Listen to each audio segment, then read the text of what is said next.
Rashtrawadi Congress party के चिंतन शिविर के अंत में उप मुख्यमंत्री अजित पवार का भाषण हुआ। इस भाषण में पवार ने कार्यकर्ताओं को संबोधित किया और कई विषयों पर बात की। उप मुख्यमंत्री राज्य के वित्त मंत्री भी हैं। महाराष्ट्र की वित्तीय स्थिति को लेकर लगातार सवाल उठाए जा रहे हैं। इस पर उन्होंने विस्तार से बात की और बताया कि देश के सिर्फ 3 राज्य केंद्र सरकार द्वारा तय मानकों के अनुरूप जीडीपी के अनुपात में कर्ज लेने के नियम का पालन कर रहे हैं, जिनमें महाराष्ट्र शामिल है। तुमचं असणारं एकूण स्थूल राज्याचं उत्पन्न त्याच्या टक्केवारीमध्ये तुमचं कर्ज हे साधारण 25% आत असलं पाहिजे। एकूण कर्जाचं दायित्व नियमानुसार स्थूल राज्य उत्पन्नाच्या म्हणजे त्याला इंग्लिशमध्ये जीडीपी म्हणतो त्याच्या 25% आत असलं पाहिजे।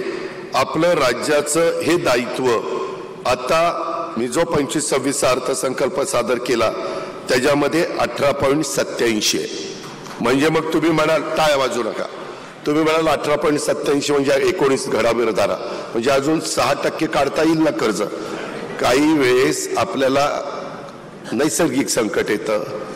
मधी आपण मागे महाविकास आघाडीत उद्धव ठाकरे साहेबांच्या बरोबर मंत्रिमंडळ केलं, त्यावेळेस अचानक कोरोना आला, सगळं ठप्प झालं, कर टैक्स यायचा कमी झाला, अशा काही घटना येतात ना।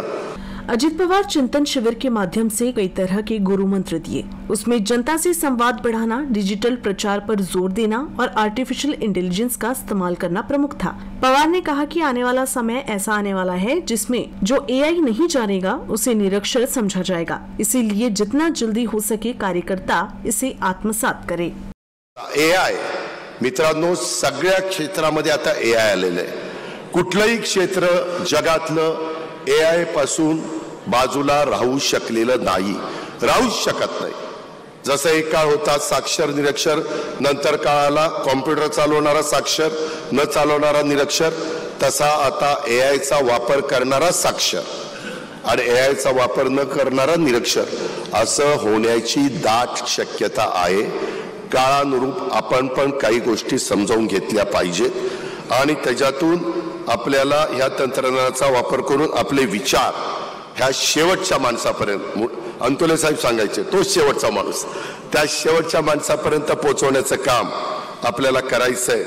छत्रपती शिवाजी महाराज, महात्मा ज्योतिराव फुले, राजर्षी शाहू महाराज, डॉक्टर बाबासाहेब आंबेडकर यांच्या मूल्यांप्रती आपली निष्ठा अधिक बळकट करत आपण काम करायचंय।